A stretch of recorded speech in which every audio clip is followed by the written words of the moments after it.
नमस्कार, मैं उत्कर्ष Singh live cities के न्यू जंक्शन से आप सबका स्वागत करता हूं। आज हमारे न्यू जंक्शन पे एक ख़ास मेहमान आए हैं।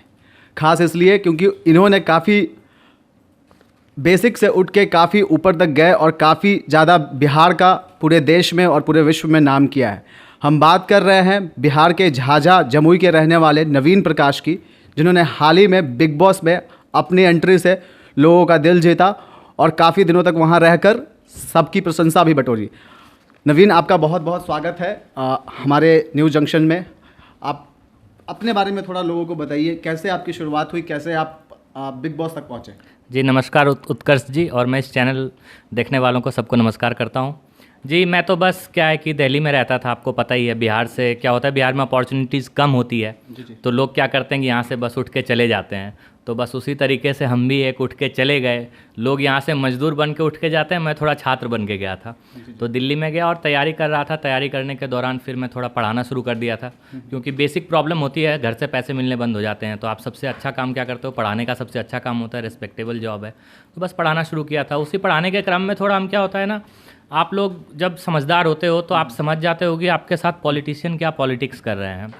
तो एजुकेशन सिस्टम में क्या है, एलिट क्लास मेंटेलिटी वाले लोगों का एक बहुत बड़ा पॉलिटिक्स चल रहा है, जो गरीब लोग नहीं समझते हैं। तो उनको लॉलीपॉप की तरह दिया जाता है। ठीक वैसे ही यूपीएससी में सीसेट नाम का एक लॉलीपॉप दिया गया था लोगों को, और ये बताया गया कि ये एप्टीट्यूड टेस्ट है, बट बेसिकली नाम उसका कुछ और रख दिया। जैसे आप सलमान खान का नाम कुछ और चिंटू रख दें, लेकिन वो सूट नहीं करेगा। तो वैसे ही सिलेबस कुछ और था और नाम सिविल सर्विसेज एप्टीट्यूड टेस्ट रख दिया। बहुत सारे लोगों को समझ में आया, तो पता लगा कि ये अगेंस्ट रूरल बैकग्राउंड स्टूडेंट है। ये अगेंस्ट क्या है कि जो सेमी अर्बन एरियाज हैं उसके स्टूडेंट को सूट नहीं करता है। ये डीपीएस जैसे स्टूडेंट या कॉन्वेंट स्कूल के बच्चों को सूट करता है। तो इसके लिए हम लोगों ने बहुत बड़ा प्रोटेस्ट करा था, और उसी प्रोटेस्ट के थ्रू मुझे अर्नब गोस्वामी के पास जाने का मौका मिला प्राइम टाइम में। तो वहाँ मैंने अपनी बात को बड़े अच्छे तरीके से रखा, लोगों ने पसंद किया। फिर उसी चीज़ को बिग बॉस वालों ने पसंद किया और मुझे एक मौका दिया चैनल में जाने का। जी तो आपने सुना, नवीन बता रहे हैं कि उन्होंने जब बिहार छोड़ा था तो उनकी एक आम हमारे बिहार के लड़कों की तरह थी कि उनके बिहार के बाहर जाकर तैयारी करनी है, नौकरी ढूंढनी है। उसी के लिए उन्होंने बिहार से रवाना हुए थे। लेकिन इसी बीच उन्होंने देखा कि सीसेट का जो पैटर्न है यूपीएससी में लाया गया, जिससे कि बिहार के छात्रों को और हिंदी मीडियम के छात्रों को काफ़ी दिक्कतों का सामना करना पड़ सकता था। इसके लिए नवीन लगातार आवाज़ उठाते रहे। उनकी इस पहल को, उनकी इस आवाज़ को कई लोगों ने सराहा। इसी वजह से वो लोगों के बीच आए, लोगों ने उनको काफ़ी सराहा। मुझे नवीन याद है कि आप उस समय काफ़ी प्रोटेस्ट भी में भी शामिल हो रहे थे। सड़क पे भी आके आपने इस पैटर्न, सीसेट पैटर्न का जो है वो विरोध किया था। तो उस दरमियान क्या दिमाग में क्या चल क्या रहा था, क्या एक सोच के साथ आप इस पहल के लिए काम कर रहे थे? देखिए, दो बातें होती है। एक तो बात होता है कि आप शांति से चलो नौकरी लो और अपनी ज़िंदगी को एंजॉय करो, शादी करो, 2 बच्चे होंगे, माँ बाप खुश रहेंगे। एक होता है कि आप थोड़ा कुछ लड़ाई करो, ताकि जो आप पहली वाली बात सोच रहे थे वो बहुत सारे लोग कर सकें, नौकरी ले सकें, पढ़ाई कर सकें।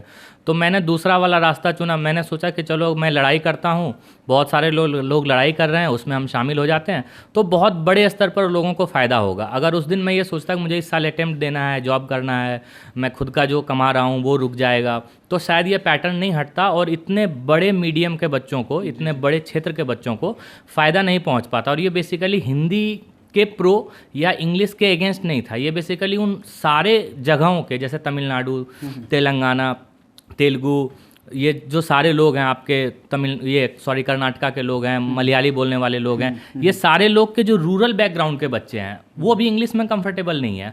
आप जो तमिलियन को इंग्लिश बोलते हुए देखते हो वो तमिलनाडु में, चेन्नई में रहने वाले हैं। तमिलनाडु से दूर जो गांव में हैं वो अभी भी तमिल बोलते हैं। सेम सिचुएशन बाकी सारे लैंग्वेज वालों का है। आप बंगाल में चले जाओ, सारे बंगाली मीडियम पढ़ने वाले बच्चे, तो उनको इंग्लिश में वो कंफर्टेबल नहीं है। मैं तो कोलकाता में मैंने काम भी किया है, मैंने पढ़ाया है। तो मुझे ये बड़ा बेसिक मुद्दा लगा, बड़ा बुनियादी मुद्दा लगा कि मुझे इस पर आवाज़ उठाना चाहिए। और मैं चाहता हूँ कि सारे लोग इस पर कुछ मिल के काम करें तो कुछ अच्छा निकलेगा। लोग, सरकार बात करती है इंक्लूसिव ग्रोथ की, भाई इंक्लूसिव ग्रोथ करना है, तो जब तक आप सारे सेक्शन को टच नहीं करेंगे तो इंक्लूसिव ग्रोथ नहीं हो पाएगा। सिर्फ स्पीच देने से तो काम नहीं बनता है। बिल्कुल बिल्कुल। एक युवा होने के नाते नवीन ने युवाओं की समस्या को समझते हुए बिल्कुल बुनियादी विषय को लोगों के सामने लेकर आए और उस पर अपनी आवाज़ लगातार बुलंद करते रहे हैं। नवीन की इसी पहल को देखते हुए इन्हें एक बड़े चैनल के शो में भी जाने का मौका मिला, जहां इनके डिबेट को, इनके डिस्कशन को कई लोगों ने सुना और उसी के बाद बिग बॉस में इनका चयन हुआ। हम बिग बॉस के सफ़र की बात करेंगे नवीन से। नवीन, बिग बॉस में जो आपको एंट्री मिली वो कैसा रहा और कैसे फिर वहाँ जितने दिन आपने बिताए वो उसके बारे में लोगों को तो कुछ बताएं। हाँ, मेरा सफ़र काफ़ी शानदार रहा था। मैं ये सोच के गया था कि मैं जीतूंगा या नहीं जीतूंगा, रहूंगा या नहीं रहूंगा, वो तो मुझे नहीं पता है, लेकिन एक बार एंट्री हो कम से कम, क्योंकि वहाँ पे इस बार 8 कॉमन्स को जाने थे और हमारे यहाँ स्टेट 30 हैं, तो 30 में से 8 होना मतलब बहुत सारे स्टेट को साइड करने की बात होती है। तो एटलीस्ट बिहार से एक रिप्रेजेंटेशन वहाँ पे गया, तो ये मेरे लिए गर्व की बात थी। और जब मैं स्टेज पर पहुँचा तो मैंने एक ऐसे गाँव का नाम लिया जो बिहार के अंदर था, एक ऐसे शहर का नाम लिया जो बिहार के अंदर था, एक ऐसे ज़िले का नाम लिया जो बिहार के अंदर था। तो ये काफ़ी बड़ी बात थी कि एक गांव से एक किसान का बेटा, एक बीड़ी मजदूर माँ मेरी बीड़ी बनाती थी तो वैसे करके घर चलता है, तो एक बीड़ी मजदूर माँ का बेटा अगर बिग बॉस के अंदर जा सकता है और वो बड़े कॉन्फिडेंस से सलमान खान से बात कर सकता है और शो के अंदर भी अपनी उपस्थिति दर्ज करा सकता है और लोगों को बता सकता है कि नहीं, मैं यहाँ पर एग्जिस्टेंट हूँ, लोग मुझे जानते हैं, मतलब वेदर यू लाइक मी और you hate me but you can't ignore me. तो इतना अगर मैं कर सकता हूँ और एक छोटे से गांव से इतनी दूर तक मैं जा सकता हूं, तो इससे लोगों को प्रेरणा मिलेगी, गांव के बच्चों को प्रेरणा मिलेगी। तो मुझे यही मेरे दिमाग में चल रहा था कि ऐसा मुझे करना चाहिए। तो नवीन के जीवन का यही फ़लसफ़ा है। वो कहते हैं वेदर यू हेट मी और you like me but you can't ignore me. इसी फ़लसफ़े के साथ नवीन अपने जीवन के पथ पे आगे बढ़ रहे हैं। नवीन, आगे की अगर योजनाओं की बात करें, फ़िलहाल आप पहले तो आप हमारे दर्शकों को ये बताएं कि आपके जो हाथ में फ्रैक्चर हो रखा है ये कैसे हुआ। कई लोगों ने तो बिग बॉस जो देखा वो जानते होंगे, लेकिन कई नहीं भी जान रहे होंगे, तो वो सबसे पहले जानना चाहेंगे कि आपके साथ ये कैसे हुआ। सबसे पहले तो न्यूज़ में ये आ गया था कि बिग बॉस के घर में मारपीट हुई और नवीन का हाथ टूट गया, लेकिन ऐसा बिल्कुल भी नहीं था। आप शो में देखेंगे, यूट्यूब पर भी वीडियो डला हुआ है, सारे बूट में भी डले हुए हैं वो, कि एक Maruti Swift Dzire promotional task था, वो एक रिले रेस था, तो उसमें सैक रेस था, उसके बाद क्रॉल करके जाना था, कटीली तार थी उसके नीचे से, फिर क्लाइंब करके जाना था, फिर कार को क्रॉस करना था। तो मेरा सेकेंड पॉइंट था, वहाँ पर मुझे क्रॉल करके जाना था, तो वो प्लास्टिक की घास होती है, टर्फ, तो टर्फ के ऊपर मैं जा रहा था, सामने वाली टीम को बलून से मार के मुझे रोकना था पानी से, तो पानी की वजह से मैं स्लिप कर गया। और एक कभी एंगल बन जाता है ना, जैसे आप कांटी उखाड़ते हो तो एक एंगल से वो उखड़ जाती है मजबूत कील, तो वैसे ही मेरा कंधा स्पीड की वजह से उखड़ गया। और ये ऐसा उखड़ा कि अभी 5-6 महीने के लिए तो मैं बिल्कुल भी बेकार सा हो गया हूँ। अदरवाइज हो सकता है मेरी वाइल्ड कार्ड एंट्री हो जाती है, मैं शो से नहीं निकलता, तो ये एक बड़ी वजह हो सकती है उनकी निकालने की, क्योंकि डॉक्टर्स को पता था। मैं जब बाद में बाहर आया तो पहला वाला ऑपरेशन सक्सेसफुल नहीं था, तो दूसरा ऑपरेशन मैंने आनंद जोशी के हॉस्पिटल में कराया, वो स्पोर्ट्स मेड है वहाँ पर मुंबई में, जिन्होंने सचिन के टेनिस एल्बो का ऑपरेशन किया था।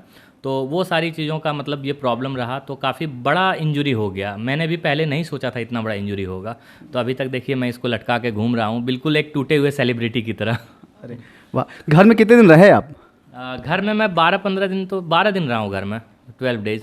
तो 12 दिन मुझे, मतलब मैं क्या बताऊँ, इतने लोग चाहने वाले थे और सारे अपने इलाके के लोग थे, सुबह से आते थे मिलने के लिए, फ़ोटो खिंचवा के जाते थे। मैं कभी भी पिछले 10 सालों में 10-12 दिन घर पे नहीं रहा था, लेकिन इस बार जब मैं आया तो सुबह से लोगों का तांता बना हुआ रहता था, तो मैं बस मिल रहा था लोगों से और बहुत सारे ग्रामीण बच्चों से मिला। आप यकीन नहीं करोगे, लगभग मैं 3-4 हज़ार ग्रामीण बच्चों से मिला जो स्टूडेंट थे। तो उनकी बुनियादी समस्याओं को मैंने समझने की कोशिश की और उनको मोटिवेट करने की कोशिश की और उनको यही बताने की कोशिश की कि शायद तुम जिस परिस्थिति में जी रहे हो, तुम्हें लगता है कि तुम्हारे पास कुछ नहीं है, बचपन में मेरे पास तुम्हारे से ख़राब परिस्थिति थी, लेकिन आज मैं यहाँ पर खड़ा हूँ तो तुम मुझसे बेहतर कर सकते हो। नवीन भी यही मानते हैं कि आप आने वाले दिन में मतलब मैसेज देना चाहते हैं लोगों को, कहना चाहते हैं कि हाँ, परिस्थिति कितनी भी कठिन हो, लेकिन अगर आप आगे बढ़ने की उम्मीद रखते हैं, उसके लिए प्रयास करते हैं, तो बिल्कुल ही आपको अवसर मिलता है। नवीन से हम ये भी जानना चाहेंगे कि बिग बॉस के घर में जितने दिन भी उन्होंने गुजारे, वहाँ पे वो दिन कैसे रहे और क्या घर से वापस आने के बाद वो बिग बॉस के घर को मिस कर रहे हैं क्या? घर से जब मैं बिग बॉस के घर में था तो बहुत ही शानदार सफ़र था। बहुत सारे लोग थे जो मुझे चाहते थे, नफ़रत करने वाले कम लोग थे। सलमान भाई भी मुझे काफ़ी पसंद करते थे। मुझे घर के अंदर, बिग बॉस के घर के अंदर मुझे बिल्कुल पता नहीं था कि घर के बाहर मेरे कितने फैंस हैं, कितने लोग मुझे चाहते हैं। जब मैं बाहर निकला तब मुझे पता लगा कि इतने लोग मुझे चाहने वाले हैं। और बिग बॉस के घर को मिस करने जैसी कोई बात नहीं है, क्योंकि वो काफ़ी चैलेंजिंग चीज़ है। बिग बॉस का जो घर है वो वहाँ पे फ़न नहीं होता, वहाँ मस्ती नहीं होती है, वो एक चैलेंज होता है। तो किसी भी स्टूडेंट को एग्ज़ाम कभी भी अच्छा नहीं लगता, पढ़ना भले ही अच्छा लग सकता है, एग्ज़ाम बिल्कुल अच्छा नहीं लगता। तो हमें सलमान खान के साथ स्टेज पर एंट्री जब हुई थी तो बस वही एक मेमोरेबल मोमेंट था, क्योंकि आप वहाँ मस्ती कर रहे थे, हंस रहे थे। जब आप घर में चले गए तो मतलब हर दिन आपका एग्ज़ाम है, और मैं चैलेंज करता हूँ कि अभी भी जो घर में उनको फ्री कर दिया जाए तो वो दरवाज़ा तोड़ के भागेंगे क्योंकि वहाँ पर इतना प्रॉब्लम होता है। आपको जो 24 घंटे हम वहाँ पर टफ चैलेंज फेस करते हैं, उसको आप 40 मिनट में देख के काफ़ी एंजॉय करते हो, बट सारे कंटेस्टेंट से आप पूछना, दे डोंट एंजॉय देयर। बिल्कुल, आप बता रहे हैं कि घर में सर्वाइव करना, और ये कहा भी जाता था जब भी बिग बॉस शुरू हुआ था कि वहाँ पे survival is very difficult task. तो लेकिन इस बार एक खास ये रहा कि बिग बॉस में जनरली सेलिब्रिटीज़ लोग के सर्वाइवल के लिए वो शुरू किया गया था, लेकिन इस बार आपके जैसे मतलब छोटे से प्रांत से किसान का लड़का वो भी बिग बॉस के घर गया और उसने जितने दिन भी सर्वाइव किया, तो वो एक अनुभव जो है, वो एक एक्सपीरियंस लोगों को जाना कि एक आम इंसान के लिए, वो सेलिब्रिटी नहीं है, वो कितना मुश्किल होता है, क्योंकि वहाँ पे बाकी लोग हैं, वो सेलिब्रिटी है। बिहार की वहाँ मोनालिसा भी थी, ठीक है, तो वो उन लोगों के बीच में एक आम इंसान के लिए सर्वाइवल कितना मुश्किल हो जाता है। कोई भी काम देखिए मुश्किल होता नहीं है, बस ठानने की बात होती है। आपको सोचना पड़ता है कि मैं इस काम के काबिल हूँ। मुझे ऐसा लगता है कि किसी भी व्यक्ति को प्रधानमंत्री की कुर्सी पर बिठा दिया जाए तो वो काम कर सकता है अगर वो सोच ले कि मैं आज इस कुर्सी पर बैठा हूँ, मुझे ये काम करना है। मुझे भी पहले लगता था, किसी से बात करने में हेजिटेशन होती थी। मैं भी जब जा रहा था अंदर तो मुझे लगा कि शायद मेरे पास उतने अच्छे कपड़े नहीं होंगे, शायद उतनी अच्छी एक्सेंट नहीं होगी, शायद ये नहीं होगा। लेकिन तभी मैंने ये सोचा कि यार मैं 3.5 लाख लोगों में से सेलेक्ट होकर गया हूँ, 3.5 लाख वीडियो अपलोड हुए थे, तो उसमें से मैं 8 में चुना हूँ, तो ज़रूर कोई ना कोई बात होगी तब मैं चुना हूँ।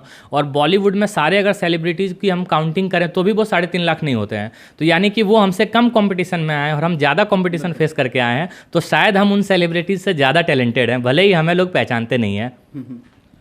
बिहार से एक और सेलिब्रिटी बिग बॉस के घर में थी, मोनालिसा। हाँ। आप उनके साथ भी रहे होंगे, उनके साथ कैसा आपका इंटरेक्शन रहा? बिहारी होने के नाते क्या आप महसूस कर पाए उतने दिनों में, उसके बारे में थोड़ा बताइए। उनके साथ हमारा ये एक रिलेशनशिप था कि मैं बंगाल में काम करता था, पढ़ाता था, और वो बिहार में काम करती थी। वो रहने वाली अंतरा विश्वास नाम है उनका, वो बंगाल की हैं और मैं रहने वाला बिहार का हूँ, तो एक क्रॉस कनेक्शन था।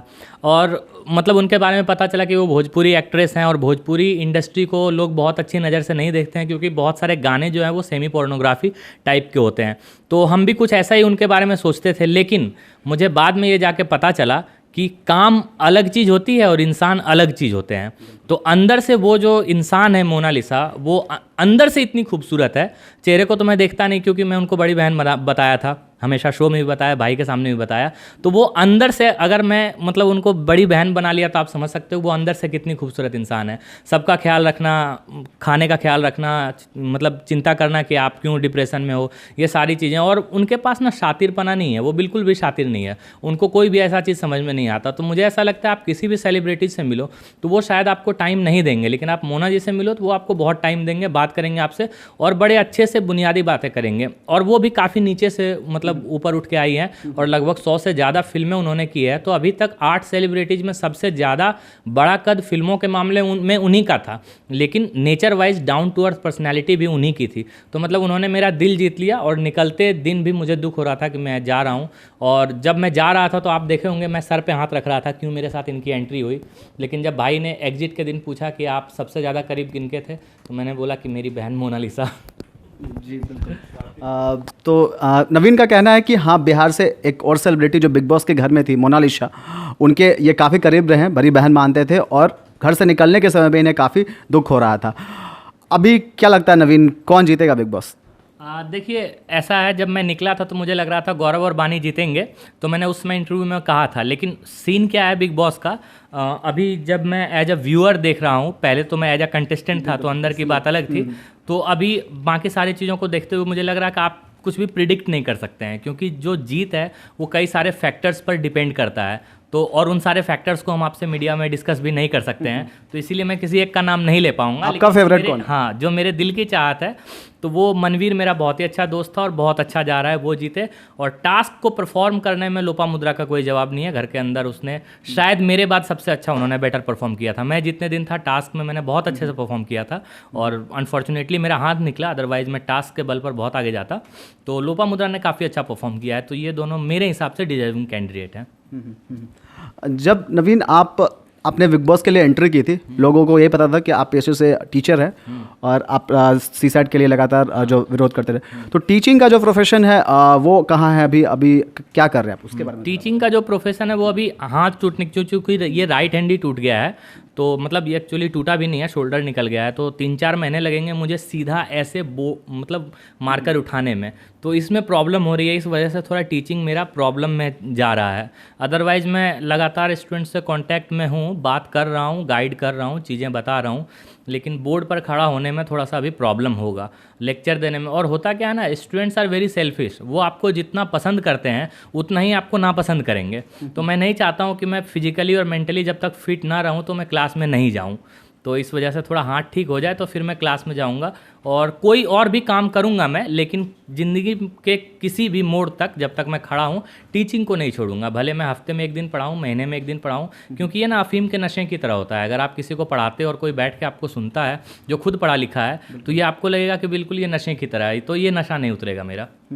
तो नवीन के लिए, नवीन कहते हैं कि टीचिंग उनके लिए एक नशे की तरह है, ये प्रोफेशन उनका जो है हमेशा ही जारी रहेगा। नवीन, आपके जो स्टूडेंट्स हैं वो आपको, मैंने एक वीडियो देखा था उसमें काफ़ी पसंद करते हैं और आपके बारे में एक लोग ये भी कहते हैं कि काफ़ी यंग टीचर हैं, ठीक है, और लोगों के बीच काफ़ी मतलब पसंदीदा टीचर के रूप में जाने आते हैं। इसको लेकर क्या कहें? हाँ, देखिए मैं आपको बताऊं तो नॉलेज के हिसाब से मेरे से बहुत ज़्यादा नॉलेज वाले टीचर हैं। मैं उनके पैर भी छूता हूं और मैं उनका सम्मान भी करता हूं, और नॉलेज के बेसिस पर मैं अपने आप को ज़्यादा कभी भी नहीं आंकता हूं। लेकिन एक जो मुद्दा है जिस पर मैं अपने आप को बहुत ज़्यादा आंकता हूं वो है मोटिवेशन का मुद्दा। देखिए टीचिंग करना जो है, सब्जेक्ट पढ़ाना बहुत आसान है, आप सब्जेक्ट में एक्सपर्ट हो सकते हैं, पढ़ा सकते हैं, लेकिन स्टूडेंट्स को पढ़ाना बहुत ही डिफ़िकल्ट काम होता है। तो स्टूडेंट्स को मैं क्या कोशिश करता हूँ कि स्टूडेंट्स को पढ़ाऊँ। तो मैं जो भी चीज़ पकड़ता हूँ, जो भी टॉपिक पकड़ता हूँ, तो आखिरी बेंच तक, बीच के बेंच तक ये जानने की कोशिश करता हूँ उसको समझ में आया या नहीं आया, और ये आया तो क्यों नहीं आया समझ में। तो इसलिए मैं कोशिश करता हूँ स्टूडेंट्स को पढ़ाऊँ, तो शायद मैं इसलिए लोकप्रिय हूँ, लोग मुझे इसलिए पसंद करते हैं। आगे वाले दिनों में नवीन से हम क्या उम्मीद कर सकते हैं? नवीन क्या कुछ करेंगे? खासकर बिहार की अगर बात करें तो बिहार में भी कुछ शुरू करने की कुछ अपनी सोच रखी है क्या? देखिए ऐसा है कि आपने देखा है मेरा जीवन अभी तक काफ़ी सीमित बैकग्राउंड से रहा हूँ, और बिना रिसोर्स के कोई भी चीज़ नहीं होता है।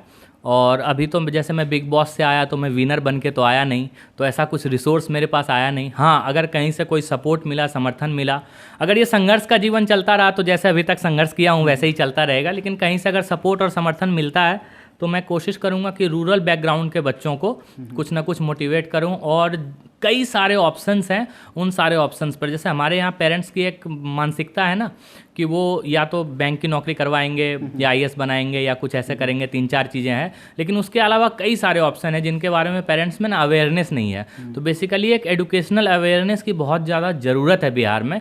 और जो एक एलिट क्लास पॉलिटिक्स चलती है और जो हमारा बिहार का सिलेबस पिछड़ जाता है, बिहार बोर्ड पिछड़ जाता है, तो इसके लिए हो सकता है आंदोलन करने की तो आंदोलन किया जाएगा, हो सकता है उनको पढ़ाने की या मोटिवेट करने की तो वो किया जाएगा, लेकिन कुछ ना कुछ मैं करता रहूँगा। रिसोर्स बड़ा मिलेगा तो बड़ा काम करूँगा, रिसोर्स छोटा मिलेगा तो अपने स्तर पर करता रहूँगा बिहार के लिए। हाँ ज़रूर, बिहार के लिए ही करता रहूँगा मैं। हाँ, मैं कहीं भी जाता हूँ तो बिहार का, अपने ज़िले का, अपने प्रखंड का, अपने गांव का नाम मैं नहीं छोड़ता हूँ। मैं अपना परिचय ही ऐसे देता हूँ, राज्य बिहार, जिला जमुई, प्रखंड झाझा, गांव बाराजोर, यही मेरा परिचय होता है। और मैं मतलब आखिरी सवाल है ये शायद, 1-2 सवाल मेरे और रहेंगे। अच्छा आप कीजिए, तब मैं आखिरी में कुछ बोलूँगा। एक ये भी लोग जानना चाहते हैं कि बिहार का एक छोरा जो किसान का लड़का है, ठीक है, उसकी जो बचपन जो उसका बीता, मतलब झाझा जैसे जगह पे, ठीक है, कैसा बचपन था, कैसे मतलब स्कूल जाते थे, क्या उनका लाइफस्टाइल हुआ करता था, किस तरीके से आप बड़े हुए? आप देखिए बिहार के किसी भी बच्चे को देखेंगे तो उस बच्चे में मेरा चेहरा आपको दिख जाएगा, क्योंकि वैसे ही मैं भी मतलब जो बोरियां होती है उठा के जाते हैं, बोरा बिछा के हम बिहार वो पढ़ते हैं हम बस। हाँ हाँ तो वैसे ही बीता है बचपन, मिट्टी और उसके खेतों के बीच में ही बीता है, कुछ भी ऐसा खास नहीं रहा है। तो जैसा आप आम बिहारी बच्चों को देखते हैं ठीक वैसे ही मेरा रहा है। हाँ, हर दिन मैं कुछ ना कुछ नया सीखने की कोशिश किया हूँ, तो आज आप जो मुझे देख रहे हैं तो वो हर दिन के मेहनत का नतीजा है। तो नवीन का कहना है कि उनका बचपन जो है आम बिहारी बच्चे की तरह, आम गांव के बच्चे की तरह ही बीता। एक आखिर में सवाल आपसे ये रहेगा कि सलमान खान, लोगों का सवाल ये, जब मैं इंटरव्यू के लिए तैयारी कर रहा था, लोग कह रहे थे कि उनसे एक सवाल ज़रूर पूछे कि सलमान खान बड़े स्टार माने जाते हैं और बड़े स्टार हैं रियली में एक्चुअली, उनसे मिलने का हर किसी का सपना होता है। नवीन जब उनसे मिले, स्टेज पे पहली बार आए, अपने जिक्र भी कर रहे थे कि हाँ बहुत अच्छा अनुभव रहा, तो उसके बारे में वो कैसा था, वो कैसा फीलिंग था वो? देखिए, जब मैं उनसे स्टेज पर मिला था तो मैं बिल्कुल भी उनसे उस स्टाइल में नहीं मिला था कि जैसे मैं उनसे प्रभावित हूँ या oh wow I am meeting with Salman Khan and all, ऐसे करके मेरा कोई भी रिएक्शन नहीं था। मैं बिल्कुल एक कंटेस्टेंट की तरह था, जैसे कि एक इंडिविजुअल दूसरे इंडिविजुअल से मिल रहा है वैसे मैं मिला था। तो मैं तब नहीं जान पाया था कि ये सलमान खान क्या था, तब तो वो सलमान खान सुपरस्टार की तरह था और मैं कंटेस्टेंट था उसी हिसाब से। आप किसी इंसान को तभी जानते हो जब आप उससे ऑफ स्टेज मिलते हो, तो किसी भी कंटेस्टेंट को कम मौका मिलता है या मौका नहीं मिल पाता है ऑफ स्टेज मिलने का। लेकिन मैं थोड़ा फॉर्चुनेट इनफ था कि मुझे जिस दिन मेरा एविक्शन हुआ था तो मैं सड़क पे खड़ा था, तो उधर से गुजर रहे थे, तो उन्होंने मेरे कंधे पे हाथ रखा और मास्टर जी कैसे हो करके 10 मिनट बात किया। तो तब मैंने जाना कि वो बंदा सच में डाउन टू अर्थ है। वो भले ही एक दिन का 4 करोड़ लेता हो या वो इतना बड़ा सुपरस्टार है, लेकिन वो आपके हमारे तरह ही इंसान है और वो भी बहुत सारी बुनियादी चीज़ों को समझता है। जैसे उसने मुझे एक्टिंग नहीं करने की सलाह दी, उसने न्यूज़ एंकरिंग करने की सलाह दी, उसने मुझे मतलब शो होस्ट करने की सलाह दी, आप ये करो, या अगर फिल्मों में जाओ तो कैरेक्टर रोल करो, ये सारी चीज़ें आपकी है, हिंदी आपकी अच्छी है और सबसे बेस्ट रहेगा न्यूज़ एंकरिंग में कोई चैनल आपको मौका दे तो आप कोई शो चला सकते हो, आप अपने राज्य स्तर पे चला सकते हो या फिर जो है नेशनल लेवल पे चला सकते हो। तो वो बुनियादी चीज़ें और परखने की जो क्षमता थी उसके अंदर, वो मुझे लगा कि नहीं बंदा डाउन टू अर्थ है, और तब मैं उसका सच में फ़ैन बन गया कि नहीं ये सच में, क्योंकि मैं ऐसे ही बुनियादी लोगों का ही फ़ैन होता हूँ। जो चमक की चीज़ें होती है वो तो डायरेक्टर का क्रिएट किया हुआ होता है। तो आने वाले दिनों में उम्मीद करें कि आप कोई शो होस्ट करें या फिर कहीं पे एंकरिंग करें? ज़रूर, कोई भी चैनल अगर मुझे मौका देगा तो मैं कोशिश करूंगा कि मैं एक शो चलाऊं। मेरे दिमाग में भी कुछ एक क्रिएटिविटी है कि वो शो चलाने का, और पोइट्री मेरा बेस्ड रहा है तो मैं पोएम्स सुनाता रहा हूं लोगों को, और हिंदी अच्छी है, इंग्लिश अच्छी है, तो मैं ज़रूर एक शो होस्ट करना चाहूँगा ताकि वो जो गाँव के बच्चे हैं जो मुझे बिग बॉस, जैसे बिहार में बिग बॉस चलता नहीं है, कलर्स देखते नहीं है लोग, तो वो सब मेरी वजह से ना देखने लग गए हैं। टीवी की बिक्री भी बढ़ गई है, तो थोड़ी सी बढ़ी थी बिग बॉस के टाइम में, लोगों ने आके मुझे कहा भी था, और जिन लोगों ने टीवी खरीदा दिखाया भी मुझे कि देखो अभी प्रिंट नहीं हटाया हूँ, इतने तारीख को टीवी खरीदा। तो मैं घर घर विजिट किया था अपने जहाँ में उन सब लोगों से, तो उन सब लोगों की उम्मीदें हैं। तो मैं चाहता हूँ कि एक ऐसा मैं शो करूँ कि उस शो से ना लोगों को मोटिवेशन मिले, वो सारी चीज़ें कर सके, वो थोड़ा कॉमेडी बेस्ड हो, थोड़ा मोटिवेशनल हो, इस टाइप का एक शो मैं करना चाहता हूँ। और कभी कभी क्या होता है, कोई किसी एक चैनल को ना एक शो काफ़ी ऊपर उठा देता है, तो वैसा ही कुछ अगर कोई बुनियादी लोग मुझे मिल जाते हैं तो वो काम में करने की कोशिश करूंगा। और अंत में मैं दर्शकों को एक पोइट्री सुनाना चाहूँगा जो मैं बेसिकली हर जगह सुनाता हूँ जहाँ भी मैं जाता हूँ। मेरे एंट्री में उस पोइट्री का 2 लाइन था, लेकिन वो मैं चाहता हूँ कि बिहार का हर एक बच्चा उसको बिल्कुल हनुमान चालीसा की तरह, आजान की तरह याद रखे, तो उसको बड़ा अच्छा लगेगा कि आगे बढ़ने में उसको हेल्प मिलेगा। क्योंकि लोग बेसिकली डिप्रेस हो जाते हैं, उनको लगता नहीं है ना कि मैं क्या कर पाऊँगा, मैं क्या करूँगा। तो सबसे बड़ा सवाल यही होता है कि मैं कौन हूँ, मैं कहाँ हूँ। तो उसको मैंने ध्यान में रखते हुए मैंने खुद के लिए ही लिखा था, क्योंकि पहले सुनते नहीं थे लोग मुझे, तो मैं खुद को सुनाता था। तो जो अब मैं दुनिया को सुनाता हूँ, क्योंकि अब सलमान खान भी सुने थे इस वजह से। हाँ, खुद को पहचानो हो कौन तुम, शायद जानते नहीं इसलिए हो मौन तुम, दावा है मेरा तेरे खून में भी एक ताजगी है, बनाओ इसे बड़ी अनमोल तेरी ज़िंदगी है। अगर शक है तो सुनो, अपना साथी अपने दिल को चुनो, पूछो जरा कहो भला बुरा, हीरा पत्थर ही रह जाता अगर पहचानने वाले ना होते, ज़मीन में दबा रह जाता अगर निकालने वाले ना होते। अगर महसूस होता है ऐसा तो फिर शक कैसा, निकल पड़ो पर्वतों का सीना चीरने, सागर का पानी रेगिस्तान में डालने। तुम्हारे साथ सबकी दुआ है, खुद को पहचानो, तेरी शक्ति का एहसास किसी को हुआ है। बिहारी भाइयों, तेरी शक्ति का एहसास किसी को हुआ है। बिल्कुल सही कहा आपने, खुद को पहचानो बिहारी भाइयों। बिल्कुल। तो हमारे साथ ये नवीन प्रकाश थे। इन्होंने काफ़ी अच्छी बातें बताई आपको, बिहार के लोगों के लिए खास संदेश दिया कि उनको कभी भी डिमोटिवेट होने की ज़रूरत नहीं है, सीमित संसाधनों में भी वो बेहतर काम कर सकते हैं अगर उनके अंदर मोटिवेशन है। सलमान खान से भी मिले, सलमान खान के साथ भी अपना अनुभव शेयर किया, इन्होंने बताया कैसे इन्हें मास्टर जी कह के वो पुकारा करते थे। तो मुझे आशा है कि आप लोगों को लाइव सिटीज़ के न्यूज़ जंक्शन से हमारा ये इंटरव्यू काफ़ी पसंद आया होगा। तब तक के लिए नमस्कार, धन्यवाद।